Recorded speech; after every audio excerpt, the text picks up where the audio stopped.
नमस्कार दोस्तों, आपका हमारे YouTube चैनल में स्वागत है। आज भी हम आपके लिए बहुत ही प्यारी, प्रेरणादायक और ज्ञानवर्धक कहानी लेके आए हैं और इस कहानी को अंत तक जरूर सुने। और यदि आप हमारे चैनल पर नए हैं तो चैनल को सब्सक्राइब करें, बेल आइकन दबाएं ताकि आने वाली वीडियो का नोटिफिकेशन सबसे पहले आपको मिलता रहे। तो प्यारे दर्शकों, आइए इस प्यारी सी कहानी को शुरू करते हैं। जैसा कर्म वैसा फल। पहले किसी गांव में एक मनुष्य रहता था। उसकी पत्नी मर गई थी। उसी गांव में एक नारी रहती थी जिसका पति भी मर चुका था। उन दोनों के एक एक बालिका थी। वे मित्रता से रहती थी। वे दोनों आपस में बहुत ही गहरी दोस्त थी। एक दिन जब मनुष्य की कन्या महिला के घर आई तब महिला ने कहा, तुम घर जाकर अपने पिता को कहो कि मैं उनके साथ विवाह करना चाहती हूँ, उनके साथ शादी करना चाहती हूँ। यदि मेरा विवाह उनके साथ हो जाएगा तब मैं तुमसे अधिक प्यार करूँगी। जब वह बालिका अपने घर आई और उसने सारी बात अपने पिता को सुनाई तो उसके पिता ने कहा, क्या करूं, विवाह से संतुष्टि भी होती है और दुख भी होता है। उसने अपनी पुत्री को कहा, बालिके, मेरे जादू वाले जूते को लाओ, उसमें जल भरो। यदि जल उसमें नहीं ठहरेगा तो मैं विवाह करूंगा। उस जूते में एक छेद था। डालते ही सारा पानी नीचे गिर गया। शीघ्र ही वह विवाह के लिए खुश हो गया, राजी हो गया। पहले तो उस नारी ने उस बालिका का आदर किया, उसको सम्मान दिया, उससे प्यार किया, किंतु बाद में उसे दुख देने लगी और अपनी पुत्री का वह अच्छी तरह से ख्याल रखने लगी। फिर भी दिनों दिन उसकी कन्या कुरूप एवं कमजोर होती जाती थी। एक बार सर्दी में जब बर्फ गिर रही थी तब उसकी सौतेली माँ ने कागज का चौका देकर उस कन्या को कहा, जा जंगल में जाकर बेर लेकर आओ। वह उस कन्या ने कहा, इस भयंकर सर्दी में बेर कहाँ मिलेंगे। वह फटकारती हुई सौतेली माँ कहने लगी, जब तक तुम बेर नहीं लाओगी तब तक इस घर के दरवाजे तेरे लिए बंद ही रहेंगे। वह रोती हुई बालिका वन की ओर चल पड़ी। वन में घूमते हुए उसे एक झोपड़ी दिखी। वहां 3 बोने सिगड़ी ताप रहे थे। जब वहां बैठकर वह कन्या भोजन करने लगी तब उसमें से सफेद मूंछों वाले बोने ने कहा, हे बालिका, हमारे लिए भी कुछ भोजन दे दो। उन चारों ने अच्छी प्रकार बांटकर भोजन किया। सफेद मूंछों वाले बोने ने कहा, तुम इस भयंकर शीत में कैसे आई हो। तो उस बालिका ने वो सब कुछ उसको सुनाया, सारी बातें उसको बताई।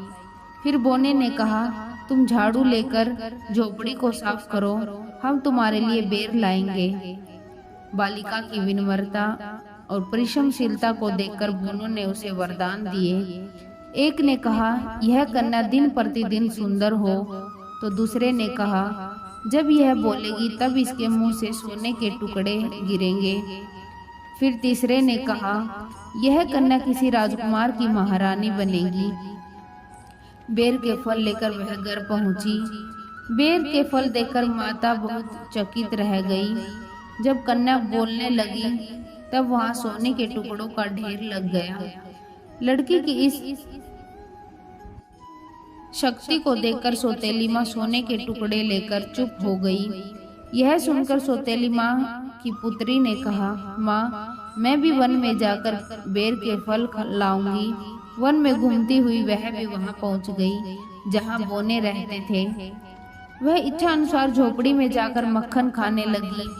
सफेद मूंछों वाले बोने ने मक्खन मांगा। उसने कहा, मेरे पास मक्खन नहीं है। बोने ने कहा, झाड़ू लेकर इस झोपड़ी को साफ करो। फिर वह लड़की बोली, मैं क्या तुम्हारी नौकर हूँ। ऐसा कहकर बेर लेने के लिए वन में घूमने लगी। उन तीनों बोनों ने उसे श्राप दिया।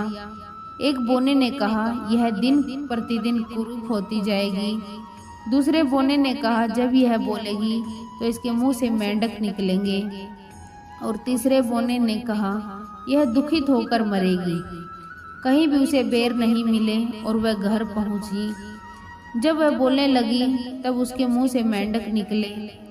पुत्री की यह स्थिति देखकर माता बहुत दुखी हुई। एक दिन सौतेली माँ ने पुत्री को कहा, इस जाल को लेकर बर्फ में गाड़ दो। वह वैसा ही करने लगी। उसी मार्ग से एक राजा जा रहा था। उस सुंदर बालिका को देखकर उस राजा ने कहा, हे सुंदर बालिके, क्या तुम मेरे साथ विवाह करोगी?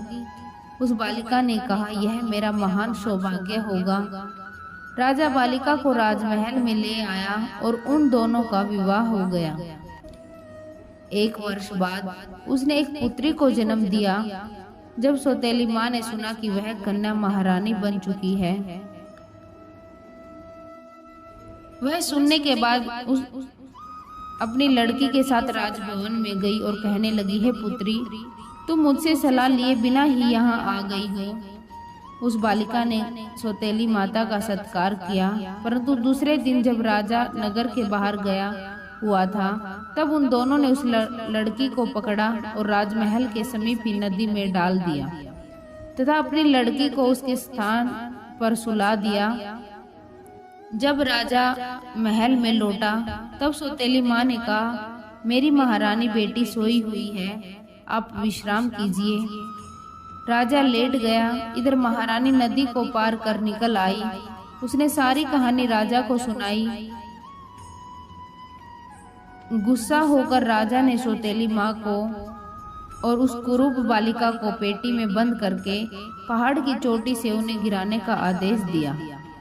इसलिए किसी ने कहा है, मनुष्य जैसा कर्म करता है वैसा ही फल पाता है। तो दोस्तों, हमें जीवन में जो भी काम करना चाहिए हमें सोच समझ कर करना चाहिए। यदि हम किसी का बुरा करेंगे तो हमारे साथ भी वही होगा। तो दोस्तों, जैसा हम खेत में बीज बोएंगे वैसा ही हमें फल मिलेगा। तो प्यारे दर्शकों, ये थी आज की कहानी।